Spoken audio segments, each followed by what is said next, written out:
We are going to learn about quadratic polynomial. First, what is a quadratic polynomial? A polynomial of degree 2 is a quadratic polynomial. So the general expression is ax square plus bx plus c. అక్కడ x variable కున్న highest degree 2 కాబట్టి దానిని మనం quadratic polynomial అంటున్నాం. So zeros are alpha and beta.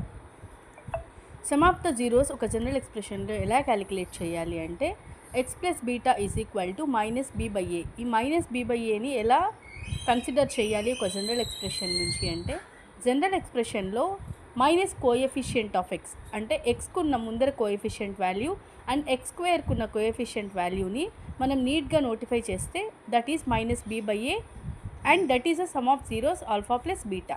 Coming to the product of zeros alpha beta. Alpha బీటాని ఎలా calculate చేయాలంటే constant term divided by coefficient of x square. In the above general expression, constant term is c and the coefficient of x square is a. So the product of zeros is c by a. So sum of the zeros and product of the zeros ila calculate cheyali.